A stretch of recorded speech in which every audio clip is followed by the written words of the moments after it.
Alright, one of the things that happens in old cars with alternators, maybe even with generators, I don't think so, but maybe, because it's got a voltage regulator, I doubt it. So if you got a like your GM alternator, you might want to if you don't want to run a light, and I don't want to run a light, and you got the old 3-wire thing or whatever you got, you want to get some of these diodes, these right here.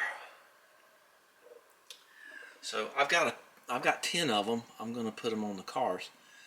But I look at this. When was the last time you saw one of these? Probably never have. So there's this old radio. So I went in. Well, it's older now, and I harvested something out of it. Let's see if I can do this with my lariat. Well, I did it this morning. Did it come off this way or that way? Oh. Okay, here we go. So, look how old this baby is. This is from the 70s, I guess. But it had something in there I wanted to kind of proof of concept of. So look at that thing there. It's an old sound wave. I'll put it back together, put it on the shelf here in a minute. Be careful, there's some cancer calls and stuff in there. So what I wanted was this thing right here. Don't see many of those. You can buy them in packs of 10 for 50 cents, but I just cut it out of this radio. I had one time. So here's your general principles power cell. So I wanted to kind of do a proof of concept here. Now here's your diode symbol saying that it's going to go up. It's going to go do up, and it's not going to. That bar means it's not going to go the other way. And you got to remember when now the little post on a 9-volt battery is the positive. So that means that it'll be backwards on this thing. You got to keep that in mind on the tag. So this is a tag. So there is a little LED light. So I'm going to put it on the correct way, or I'm just going to touch it. And this is the correct way. And the light, yeah, see the light comes on. Not very bright. This battery's probably about shot. But there you go.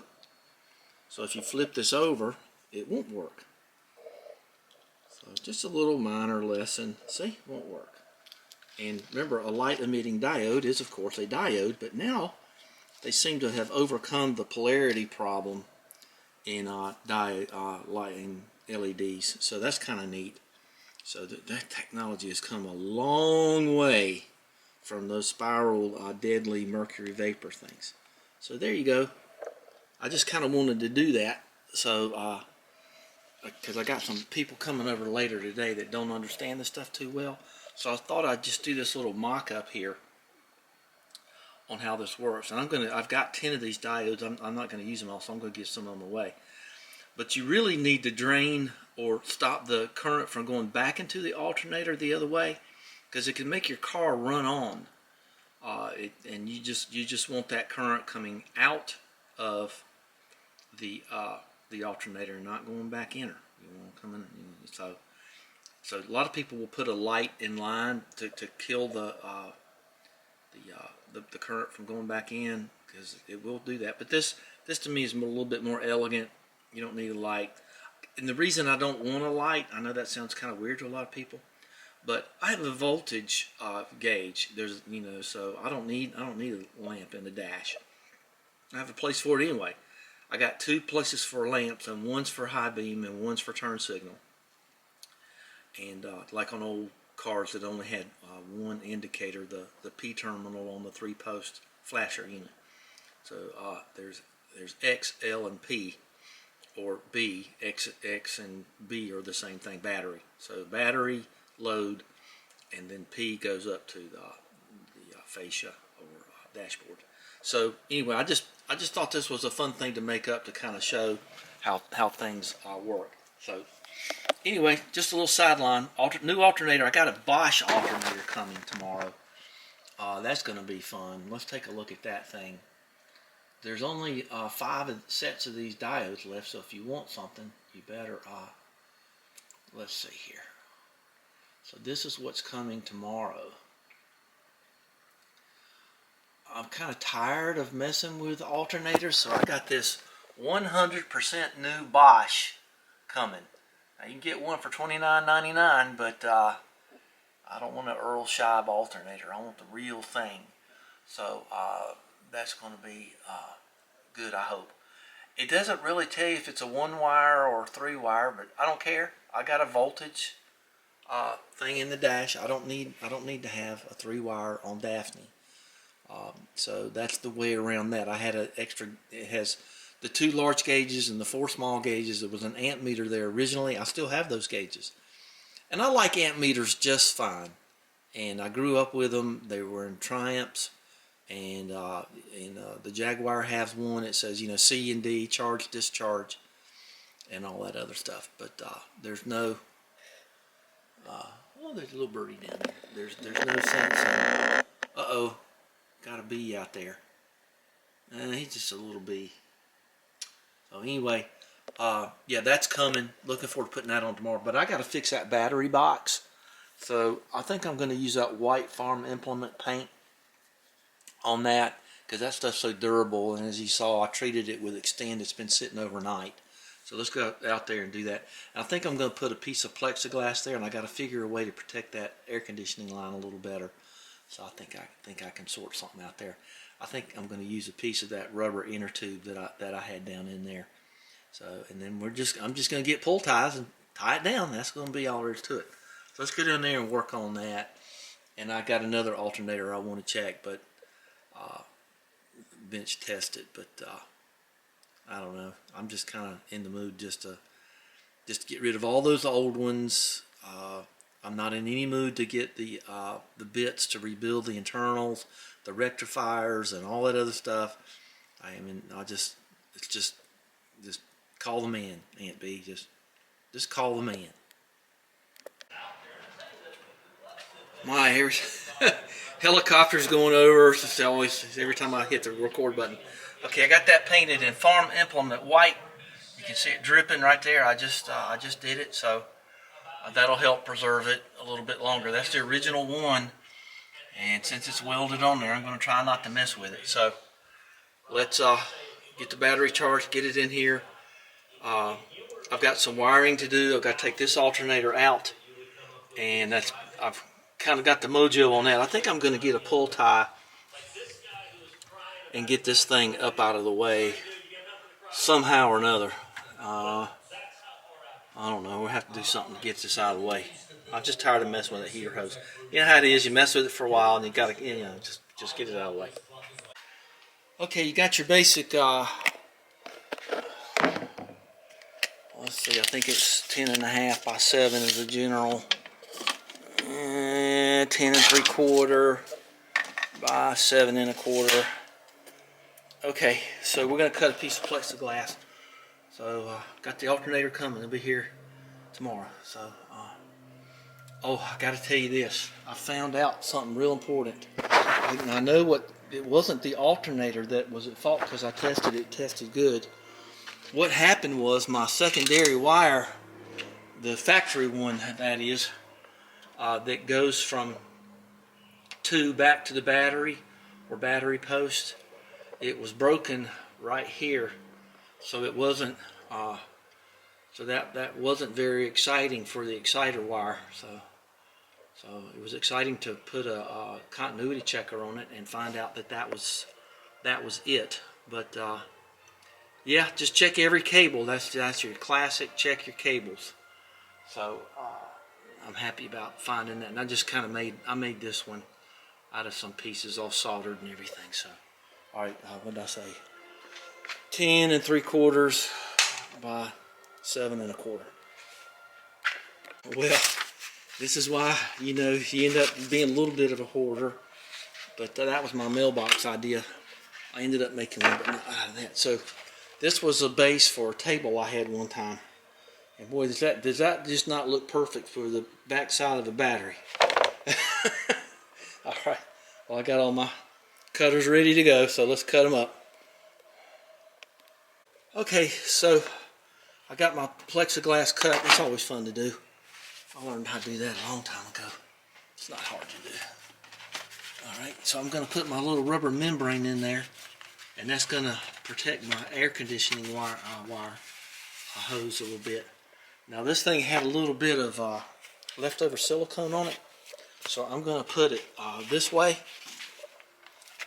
and we're just going to kind of, in case anything leaks, see I got like a little inner tube kind of a catch down there. I don't think those deck is going to leak any.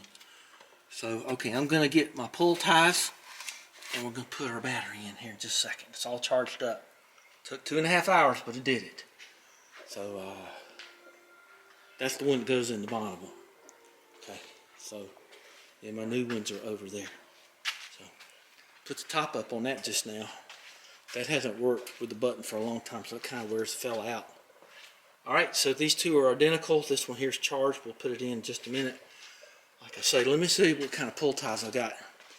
If you've had pull ties been sitting on the shelf for several years, you don't use them on anything real important, okay? Because the polycarbons or whatever they. Oops. Say, maybe I got two of them. I don't think so. Let's see what I got over here, and we'll give her the old strap down thing.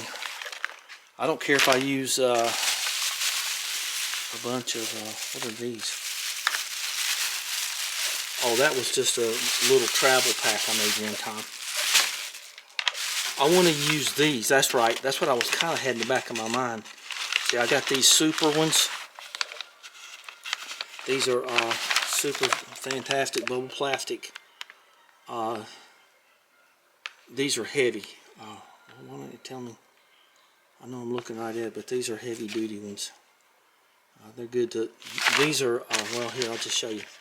See, those are kind of small and lightweight, and these here are from. I guess they can't put the weight they take. I guess it's quantity 100. Well, whatever. See how much bigger those are. See, I want to use the big ones to hold on the battery, and I got a whole pack of them. So, whole pack of dogs here. So let's go put that battery in stripper and get her going. Now I'm going to get it started with the pull ties, because once you get the battery in, it's too hard to get to. The little holes on the side. See, it's like a Buick. It's got holes on the side. So let's get them started. Okay, got my big black pull ties threaded through there and underneath, and let's set the battery in.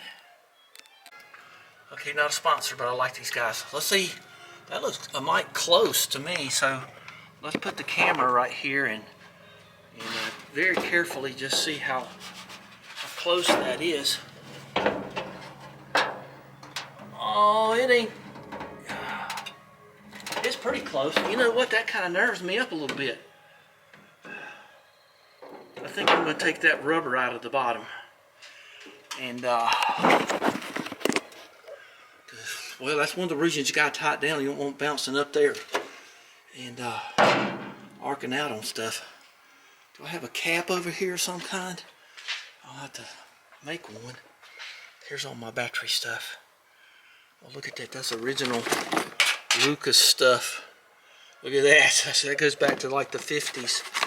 That's the other side. That was the bad old days there. Those kind of terminals didn't work. Well, okay, well, let's get that. I think I'm going to take that piece of rubber out of there.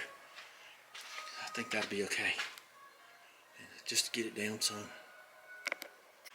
Okay, well, that got it down another little bit here. So I got my pull tie going through one side of the go handle and the other side of the go handle, as Derek says. And we're just going to pull that down. That'll be nice. See, nice and tight. All you got to do. See that right there? That's a busted go handle. So if you carry it around with a handle, try to keep your hand underneath it or something to take some of the weight off, because that is a broken handle from the other day. Luckily nobody, that was on an old battery, but you know, that does happen. So I don't know. Alright, so we're looking good here, and so let's hook her up. I can't crank her and I had no intention to. Dang, that's in there just good now.